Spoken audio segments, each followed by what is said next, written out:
We are back grading 2 more of Come your on. Dynasty football trades. Now, if you want your Dynasty trade to be considered, it's quite simple. Join our Discord with the link in the description, and there is a text channel there that says Dynasty Trades. We That's look right. through all of those trades every week and choose ones that we think would be fun to talk about. So join our Discord below.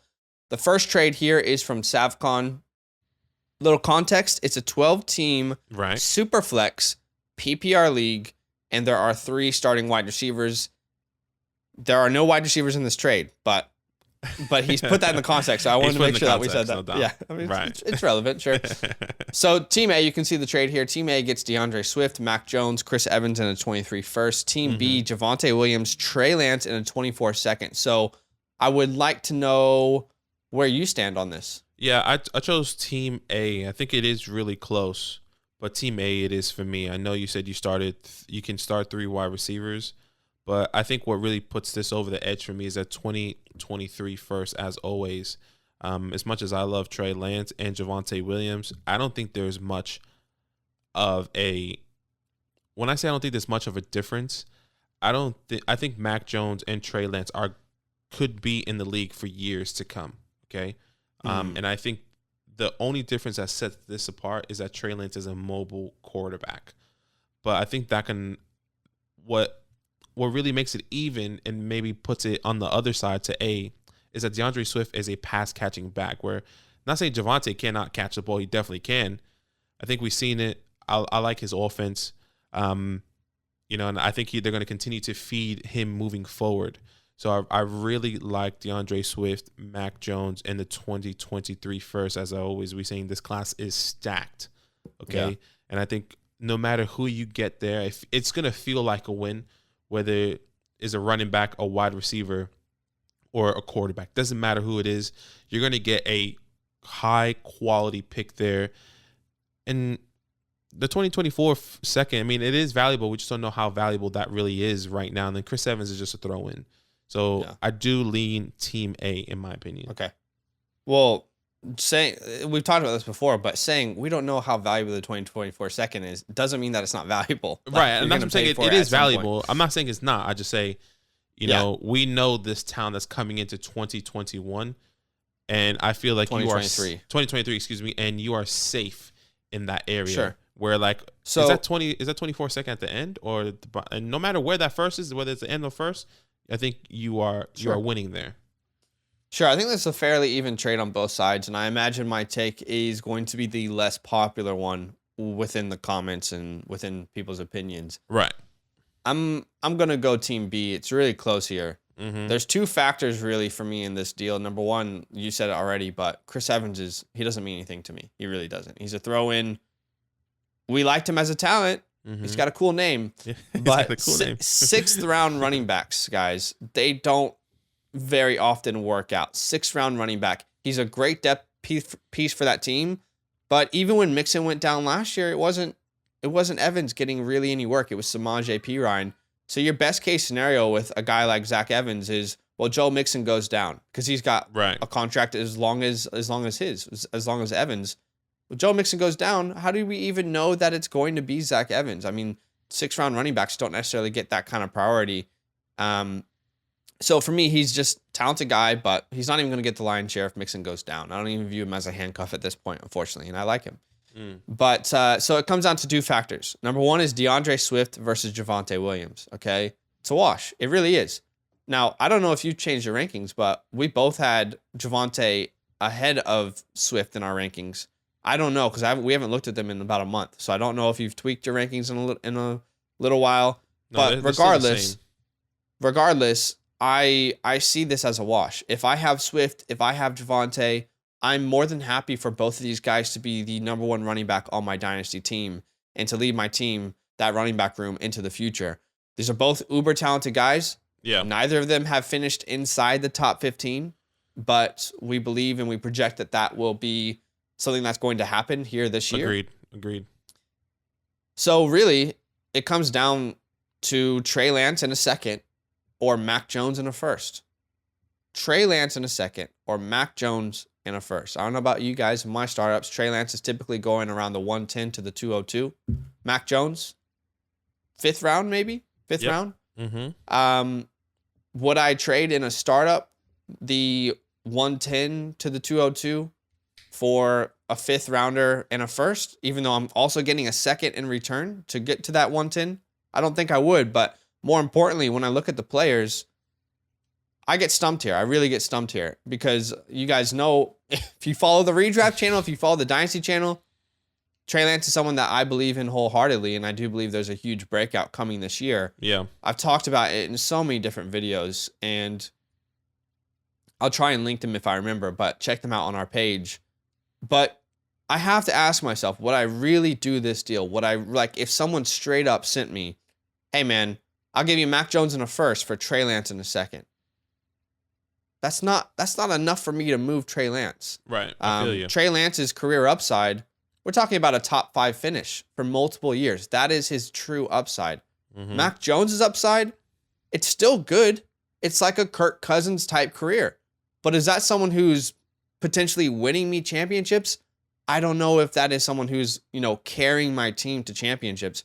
Whereas Trey Lance, his athletic profile, his skill set absolutely suits the modern day NFL, the Josh Allen types, the Patrick Mahomes types. When you look at his arm talent, his mobility, this is a quarterback who truly can be a top 5 quarterback for multiple years in a row. And in a super flex league, because this is a super flex league that we're looking at, I want the upside of guys who can potentially bring me multiple championships. Yeah. So, and by the way, also, I assume if I have Trey Lance and Javonte Williams, I am a competitive team, which means that the 23 first that I just sent, it's not going to be a top 3 pick. It's probably not going to be within the top half. It depends on what the league looks like. But I'm getting 2 very good players. I have Trey Lance within my top 10 of redraft leagues. I have Javonte Williams in my top 12 of redraft leagues. So I'm assuming that I'm a pretty competitive team. This isn't a tanking team. So for me, really, that's what it came down to. Like Trey Lance in a 2nd or Mac Jones in a 1st, because the rest is a wash for me. And I don't think I would send Trey Lance in a 2nd. Like that's not enough for me to send him away. To ride with Mac Jones. I think it's very interesting because, I'm a Trey Lance believer. I believe he can be a top guy. And everyone is projecting him, like I'm projecting him to be a top guy, a top 12 quarterback. Yeah.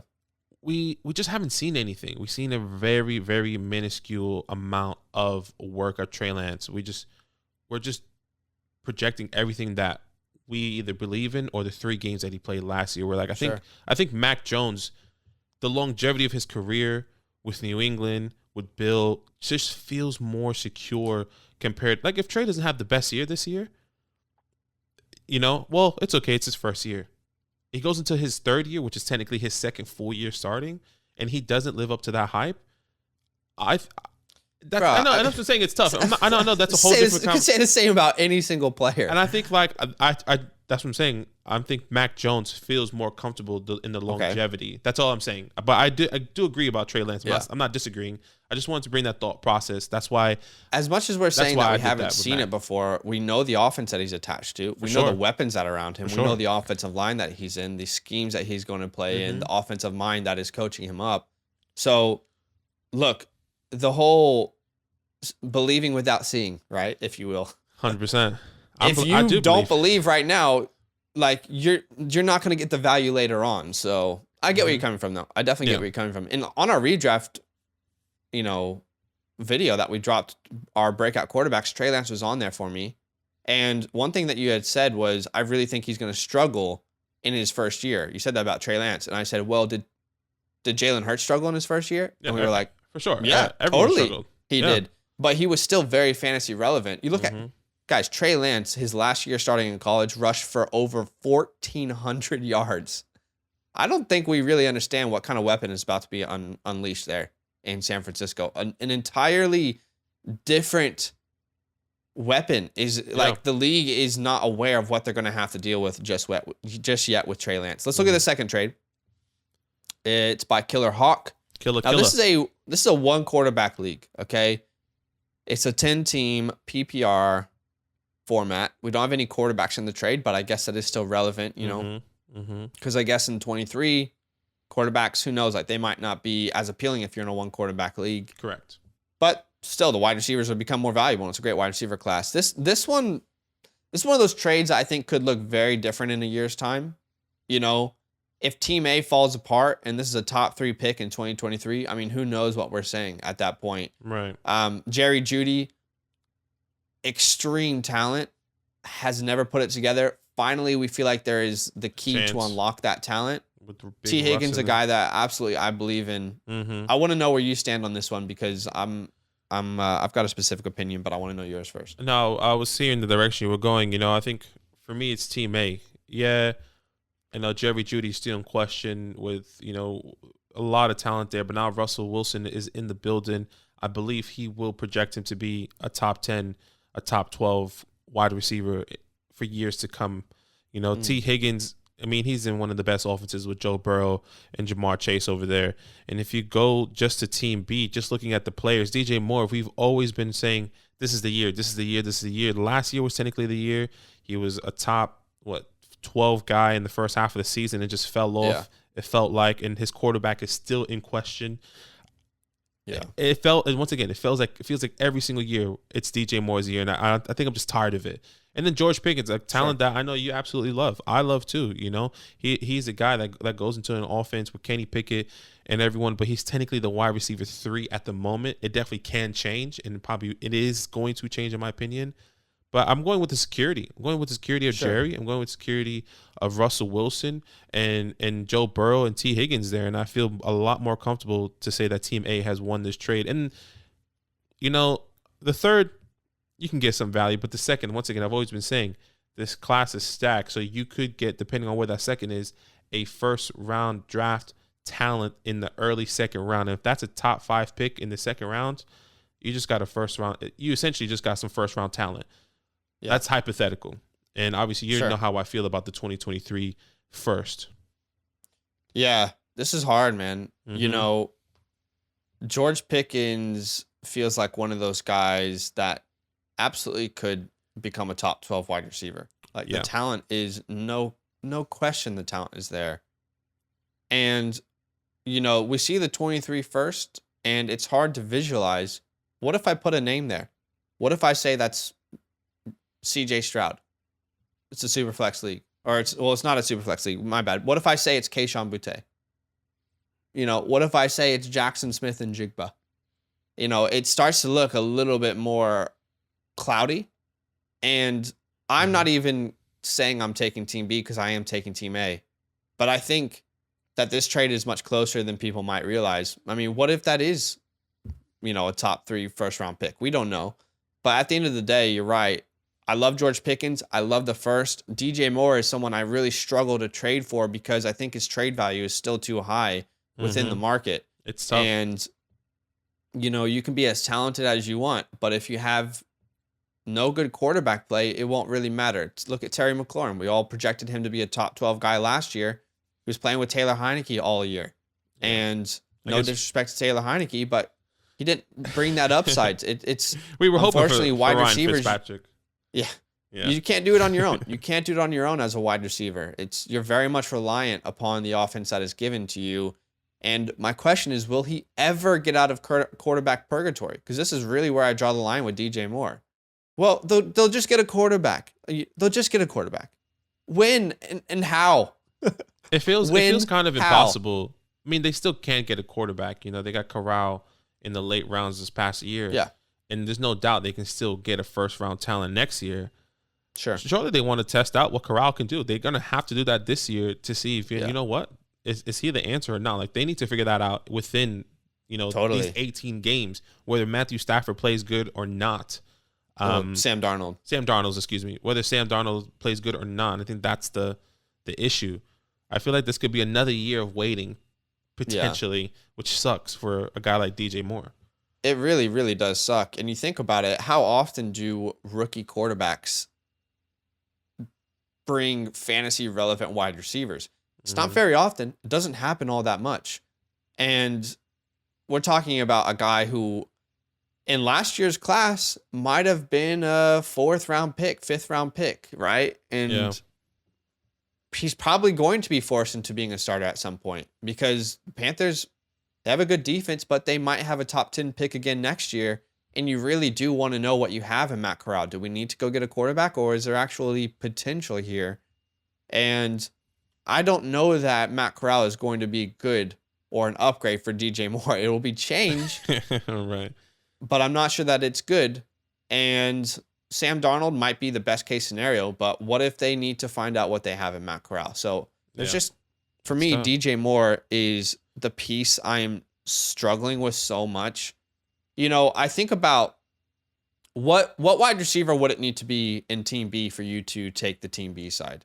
So, you know, let's say DJ Moore off the table.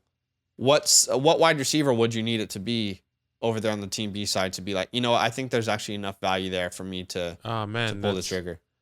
I think of names like maybe Jalen Waddle. Okay, I hear you. Or a CeeDee Lamb. It's tough because maybe I'm thinking for someone a little bit lower that I can get maybe some more draft picks with. And I thought of the first person that came to mind was like a Rashad Bateman. Okay. You know, depending on how you feel about Hollywood Brown, and some more draft capital. A lot of people love Hollywood Brown going, you know, to the Cardinals with Kyler. You know, so you're saying if it was Rashad Bateman, Pickens, and a first, and the other side had no picks, so it was just Judy and Higgins? Yeah, but I would actually take that. I think that feels really comfortable, depending on how you guys feel about these. I think the hard part still with that trade is that George Pickens is still in question. Sure. We love the talent.